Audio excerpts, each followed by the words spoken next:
सातारा तालुक्यातील सासपडे येथील आर्या चव्हाण या 13 वर्षीय अल्पवयीन मुलीची हत्या केल्याप्रकरणी राहुल यादव या नराधमास फाशीची शिक्षा व्हावी या मागणीसाठी सातारा शहरात आक्रोश मोर्चा काढत जिल्हाधिकारी यांना निवेदन देण्यात आले। यावेळी पोवई नाक्यावरील शिवतीर्थावर आर्याला श्रद्धांजली वाहण्यात आली। आर्या चव्हाण हिच्या मारेकऱ्याला फाशीसारखी कठोर शिक्षा व्हावी तसेच हा खटला फास्ट ट्रॅक कोर्टात चालवण्यात यावा अशी मागणी यावेळी पीडितेच्या नातेवाईकांनी केली। तर मागील वर्षभरापूर्वी झालेला आणखी एका युवतीचा संशयास्पद मृत्यू झाला होता।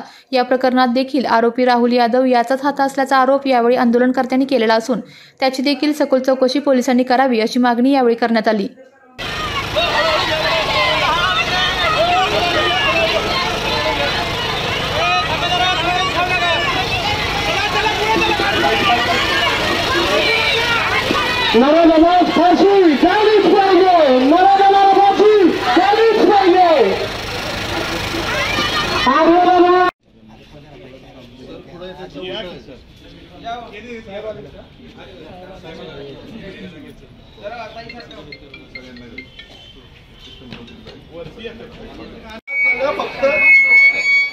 सर्वांनी वकील साहेब 2 मिनिटं सर्वांनी शांत राहा। पहिली गोष्ट छत्रपती शिवाजी महाराज की, धर्मवीर संभाजी महाराज की। आपल्या 13 वर्षाच्या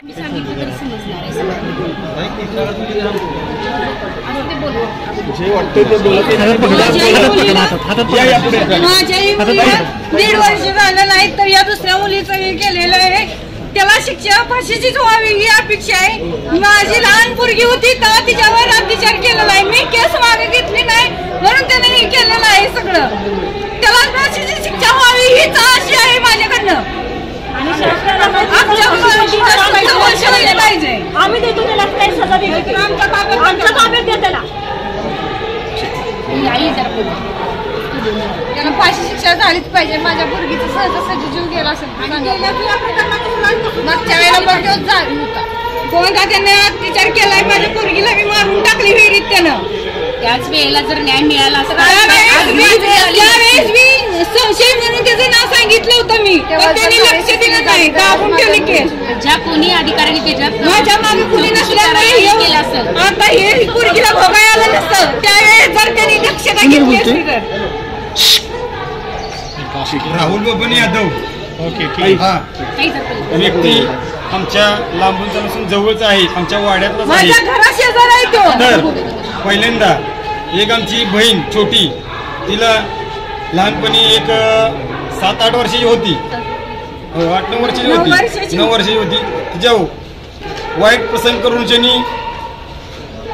आढळण्यात आली।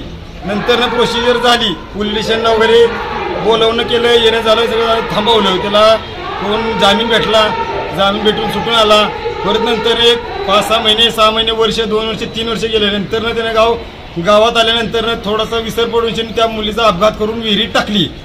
विहिरीत टाकल्यानंतर त्यांचा पंचनामा, बॉडी बिडी, आता ही तिची आई आहे, तिला वडील वारलेत, तिचा भाऊ छोटा आहे, तिचे 18 वर्षे पूर्ण नसल्यामुळे त्याची MC घेतली नव्हती, त्यामुळे तिचा मी भाऊ झालो। त्यामुळे ते म्हणले तुम्ही कोण, तुम्ही म्हणले भाऊ आहे, मी MC दाखल केली माझ्या नावावर, त्यामुळे त्यांनी माझ्यावर डोक धरून माझ्या पुरीची आत्महत्या केलेली आहे, हत्या केलेली आहे।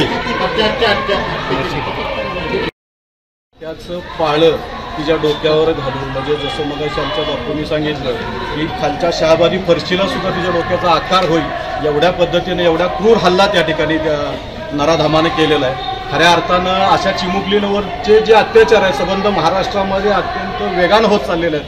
प्रशासन काय करते, प्रशासन झोपा काढते का मला हा प्रश्न पडतोय। सदैव ह्या मुलीवर जो अन्याय झालेला आहे, म्हणजे हा गुन्हेगार हा सराईत गुन्हेगार आहे।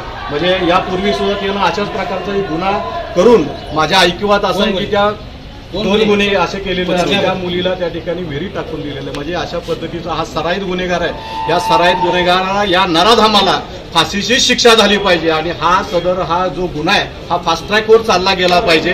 आणि या महाराष्ट्र शासनाला मी नम्रतेची विनंती करतो, सकल मराठा समाज बंधू आणि सर्व जाती धर्मियांच्या वतीनं मी विनंती करतो की या मुलीला न्याय तर मिळालाच पाहिजे। आणि या मुलीच्या जाण्यामुळे हे कुटुंब अत्यंत दुःखी झालेलं आहे आणि हे अत्यंत म्हणजे कष्ट करून खाणारं कुटुंब आहे। यांच्याकडे असलेली जमीन सुद्धा आज या ठिकाणी नसल्याचं आहे.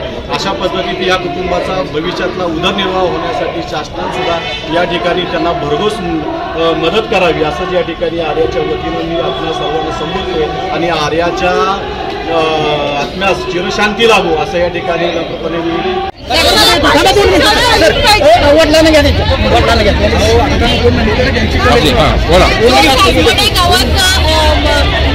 निंदनीय आणि घाणेरडा प्रकार जो घडलेला आहे.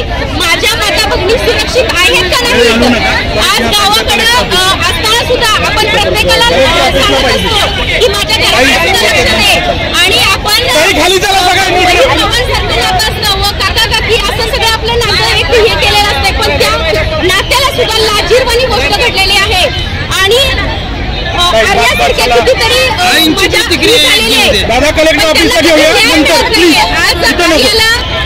न्याय मिळाला पाहिजे. आणि आमच्या तमाम सगळ्या महिलांच्या वतीनं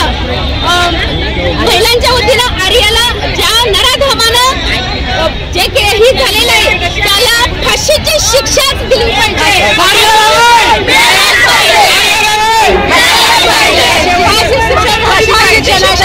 घटना घडली, नालायकपणाचा जो कळस झाला, नराधमानाचे केलं आणि 13 वर्षाची चिमुरडी जी तिचा खून झाला. सर्वप्रथम आपण तिच्या आत्म्यास शांती मिळण्यासाठी 1-2 मिनिटं तिला श्रद्धांजली वाहण्यासाठी 2 मिनिटं स्तब्ध उभं राहा. आपल्या तालुक्यातील जिल्ह्यातील बातम्या सर्वप्रथम पाहण्यासाठी आजच सातारा न्यूजला YouTube चॅनलवर सबस्क्राईब करा, लाईक करा, शेअर करा आणि बेल आयकॉन प्रेस करायला विसरू नका.